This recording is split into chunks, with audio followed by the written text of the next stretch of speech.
Hello guys, welcome to market analysis video.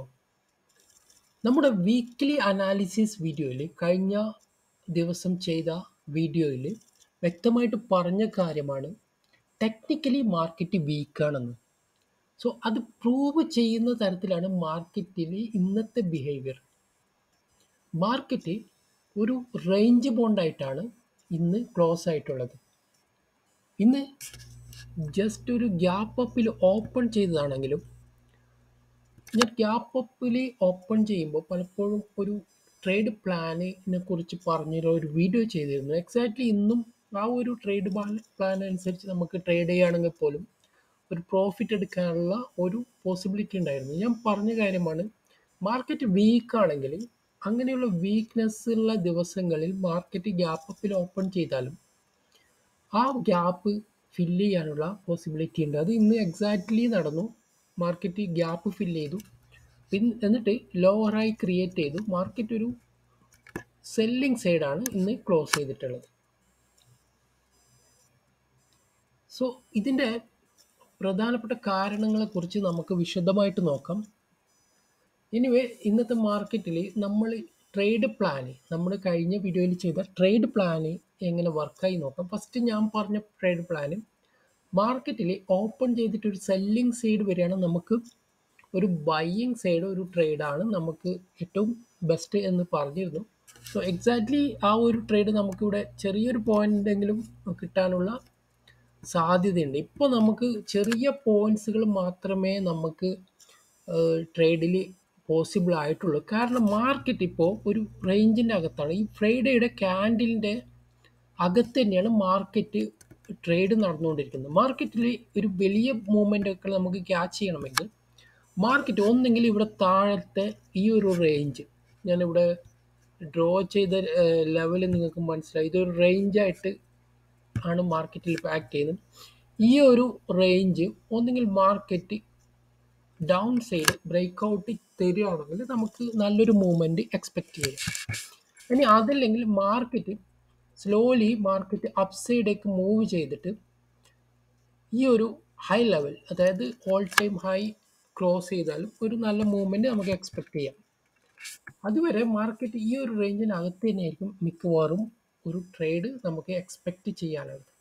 So ഇന്നത്തെ market നോക്കുകയാണെങ്കിൽ ഇന്ന് മാർക്കറ്റിൽ പ്രധാനപ്പെട്ട ഒരു പി എസ് യു ബാങ്ക് സ്റ്റോക്സുകളാണ് മാർക്കറ്റിൽ ഇന്ന് നല്ലൊരു സെല്ലിംഗ് പ്രഷർ കാണിച്ചിട്ടുള്ളത്. അതിൻ്റെ പ്രധാനപ്പെട്ട കാരണം ആർ ബി ഐയുടെ ഒരു സ്ട്രിക്റ്റ് റെഗുലേഷൻ വന്നിട്ടുണ്ട്. അതായത് ഒരു ചില പ്രൊജക്റ്റുകൾക്ക് മണി ലോൺ ചെയ്യുമ്പോൾ അതിനുള്ള റെഗുലേഷനൊക്കെ നല്ല സ്ട്രോങ് ആക്കിയിട്ടുണ്ട്. സോ അങ്ങനെ ഒരു റീസൺ ആണ് പ്രത്യേകിച്ച് പി എസ് യു ബാങ്കിന് നല്ലൊരു സെല്ലിംഗ് പ്രഷർ ഉണ്ടാവാനുള്ള പ്രധാനപ്പെട്ട കാരണം. അതുകൂടാതെ നമ്മൾ കുറേ മുമ്പേ ഡിസ്കസ് ചെയ്താണ് എഫ് ഐ ഐ ഡി ഐയുടെ സെല്ലിങ്ങും.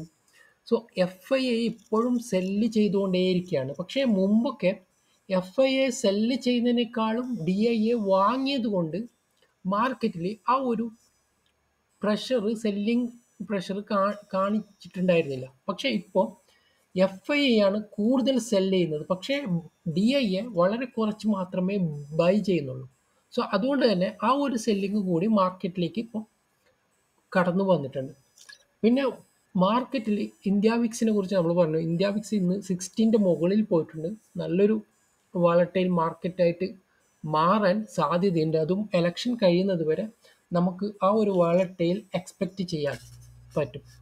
സോ ഇത്രയൊക്കെയാണ് മാർക്കറ്റിനെ കുറിച്ച് ഇന്നത്തെ കാര്യങ്ങൾ പറയാനുള്ളത്. നമുക്ക് ട്രേഡ് പ്ലാൻ നോക്കുകയാണെങ്കിൽ ഞാൻ പറഞ്ഞതുപോലെ മാർക്കറ്റിൽ നമ്മൾ വലിയ മൂവ്മെൻറ്റുകളൊന്നും എക്സ്പെക്റ്റ് ചെയ്യാനുള്ള ഒരു പോസിബിലിറ്റി ഇല്ല.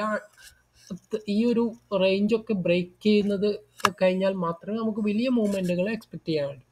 എനിവേ, ഞാൻ എക്സ്പെക്റ്റ് ചെയ്യുന്നത് മാർക്കറ്റ് സ്ലോലി ഒരു അപ്സൈഡ് മൂവ്മെൻറ്റ് തന്നെ തരുമെന്നാണ് എക്സ്പെക്റ്റ് ചെയ്യുന്നത്. ഈ ഒരു ഫ്രൈഡേയുടെ ലോ ക്ലോസ് ചെയ്യാത്തടത്തോളം നമുക്ക് മാർക്കറ്റ് സ്ലോലി അപ്സൈഡേക്കുള്ള ഒരു മൂവ്മെൻറ്റ് തന്നെയാണ് എക്സ്പെക്റ്റ് ചെയ്യുന്നത്. സോ മാർക്കറ്റ് ഇന്ന് അടുത്ത ദിവസം ഓപ്പൺ ചെയ്തിട്ട് ഈ ഒരു ഫ്രൈഡേയുടെ ലോവർ ഒന്നും ടെസ്റ്റ് ചെയ്യുന്നില്ലെങ്കിൽ നമുക്കൊരു റിവേഴ്സൽ പ്ലാൻ തന്നെയാണ് ഫസ്റ്റ് നോക്കാനുള്ളത്. ഒരു അപ്സൈഡ് മൂവ്മെൻറ്റ് നമുക്ക് എക്സ്പെക്റ്റ് ചെയ്യാൻ പറ്റും. ഇനി അതല്ല മാർക്കറ്റ് ഓപ്പൺ ചെയ്തിട്ട് ഒരു ഒരു ബൈയിങ് സിങ് ആണ് കിട്ടുന്നതെങ്കിൽ ഫസ്റ്റ് അവിടെയും ഒരു വീക്ക്നെസ് വന്നിട്ട് ഒരു സെല്ലിംഗ് സൈഡ് നമുക്ക് പോസിബിലിറ്റി ആണ്. സെല്ലിംഗ് സൈഡ് ഒരു ട്രേഡ് നമുക്ക് നോക്കാം. കാരണം മാർക്കറ്റ് വീക്ക് ആയതുകൊണ്ട് തന്നെ മാർക്കറ്റ് ഒരു ഷാർപ്പ് റിക്കവറി ഞാൻ എക്സ്പെക്റ്റ് ചെയ്യുന്നില്ല. ഒരു ബൈയിങ് സൈഡ് പോയാലും ഒരു സെല്ലിംഗ് ആയിട്ട് ഒരു മൂവ്മെൻറ്റ് നമുക്ക് കിട്ടാനുള്ള പോസിബിലിറ്റി ഉണ്ട്. സോ അത് രണ്ടാണ് മെയിൻലി നമ്മൾ ഫോക്കസ് ചെയ്യുന്നത്. മൂന്നാമത്തത് ഇൻ കേസ് മാർക്കറ്റ് നല്ലൊരു ഷാർപ്പ് സെല്ലിംഗ് കാണിച്ചിട്ട് ഈ ഒരു ലോവർ ടെസ്റ്റ് ഒക്കെ ചെയ്തിട്ട് ബ്രേക്കൗട്ടൊക്കെ തരികയാണെങ്കിൽ നമുക്ക് ഇവിടെ സെല്ലിംഗ് സൈഡ് നോക്കാവുന്നത്. സോ ഇത് മൂന്നാണ് മാർക്കറ്റിൽ നെക്സ്റ്റ് ട്രേഡിംഗ് ഡേ നമുക്ക് എക്സ്പെക്റ്റ് ചെയ്യാനുള്ളത്. സോ നമ്മുടെ വീഡിയോസ് വീക്ക്ലി വീഡിയോസിലും അതുപോലെ തന്നെ കഴിഞ്ഞ 2-3 വീഡിയോസിലും കൃത്യമായിട്ട് മാർക്കറ്റിലെ ഈ വീക്കിലെ കാര്യങ്ങളൊക്കെ വളരെ വ്യക്തമായിട്ട് പറഞ്ഞിട്ടുണ്ട്. തീർച്ചയായിട്ടും നിങ്ങൾ ആ വീഡിയോ കാണുക. കുറച്ചും കൂടി ക്ലാരിറ്റി അതിൽ നമ്മൾ ഡെയിലി ക്യാൻഡിൽ വെച്ചിട്ട് തന്നെ അനാലിസിസ് ചെയ്തിട്ടുണ്ട്. സോ അത് തീർച്ചയായിട്ടും നിങ്ങൾ കാണുക. അതുപോലെ തന്നെ ഗ്യാപ്പ് അപ്പിനെ കുറിച്ചുള്ള ഒരു വീഡിയോ, മാർക്കറ്റ് വീക്കാണെങ്കിൽ ഗ്യാപ്പ് അപ്പിൽ ഓപ്പൺ ചെയ്തതാണെങ്കിലും ആ ഒരു ഗ്യാപ്പ് ഫില്ല് ചെയ്യാനുള്ള പോസിബിലിറ്റി നമുക്ക് മാർക്കറ്റിൽ വളരെയധികം കൂടുതലാണ്. സോ ആ ഒരു വീഡിയോ നിങ്ങൾ തീർച്ചയായിട്ടും കാണുക. സോ ഇന്നത്തെ മാർക്കറ്റിൽ ഇത്ര മാത്രമേ ഉള്ളൂ. തീർച്ചയായിട്ടും ട്രേഡ് ചെയ്യുമ്പോൾ വളരെ ശ്രദ്ധിക്കേണ്ട ഒരു കാര്യം, ഇന്ത്യ വിക്സിൻ്റെ ഒരു 16 പോയിൻറ്റ് സംതിങ് ആണ് ഇന്ത്യ വിക്സ് ഇപ്പോൾ ഉള്ളത്. അതുകൊണ്ട് തന്നെ മാർക്കറ്റ് വാളറ്റൈലായിരിക്കും.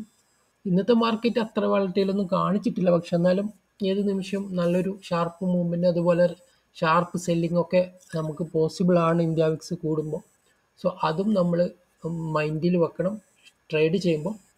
അതുപോലെ തന്നെ നിങ്ങളുടെ ക്യാപിറ്റൽ എപ്പോഴും പ്രൊട്ടക്റ്റ് ചെയ്യുക. ക്യാപിറ്റൽ ഉണ്ടെങ്കിൽ മാത്രമേ നമുക്ക് ട്രേഡ് ചെയ്യാൻ പറ്റൂ. അതുപോലെ റിസ്ക് റിവാർഡ്, മണി മാനേജ്മെൻറ്റ് തുടങ്ങിയ കാര്യങ്ങളൊക്കെ ഫോക്കസ് ചെയ്ത് ഡിസിപ്ലിനായിട്ട് ട്രേഡിങ്ങിൽ ഇറങ്ങിയാൽ തീർച്ചയായിട്ടും നമുക്ക് സക്സസ് ചെയ്യാൻ പറ്റും. സോ ഇത് മാത്രമാണ് ഇന്നത്തെ വീഡിയോയിൽ പറയാനുള്ളത്. Thank you for watching my video.